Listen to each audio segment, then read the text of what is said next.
Chapter 16 Choices.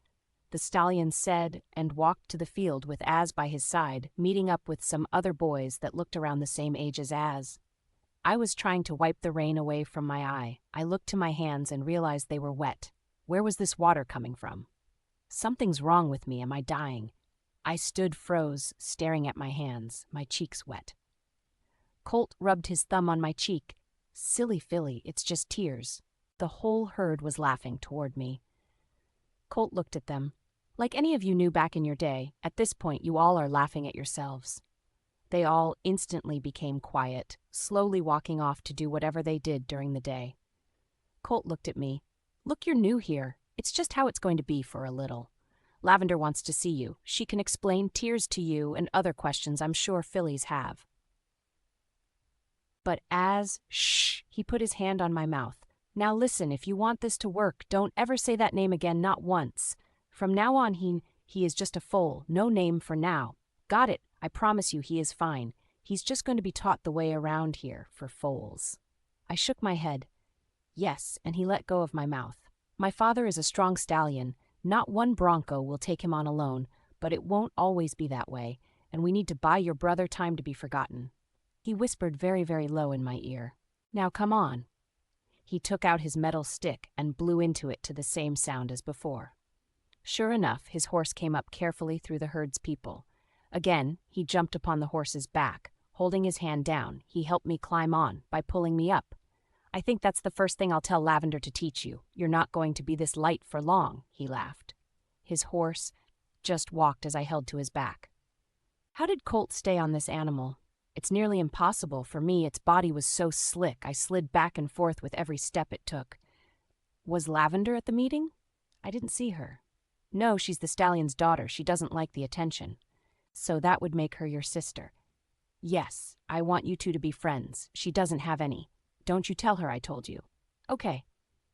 The horse walked till it met a small river where another horse was drinking from the stream. It was as white as Colt's horse was black. Upon its back was a beautiful girl with very long light brown hair weaved in small braids on the sides of her head, the rest blowing in the wind. There were some pretty purple and white beads here and there in the braids. Her eyes were the most brilliant color of hazel, her skin almost as white as the horse's fur. She wore a deep purple dyed skin dress with white fur trim. It was a real sight to see. Lavender, I brought her. Best teach her our ways, and get her a horse, will ya? Now, brother, this is only her first day here. You know how the herd is. The sooner she fits in, the less trouble it will be for father and me.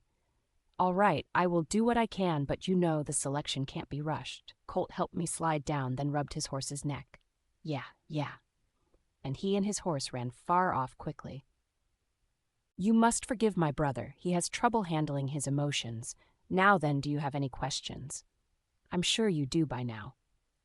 I'm not going home ever, are we? I'm afraid what you thought was a home you will not be going back to. I'm sure there are people you knew there that you will miss, but this is your new home. It's just the way it is. At least you have your brother. Anything else? I'm just so thirsty. Oh, you must be very thirsty. Here, drink some from the river. It's clean. Just cup your hands down into the water like a cup. I was about to bend to the water. No, sorry. Remember, don't drink downstream from the horses. Drink above them. And when you go behind a horse, touch it first so it knows you're there, or it will more than likely kick you. Oh, sorry. Don't worry, it won't take long to learn, I promise. I carefully went to the other side of the horse.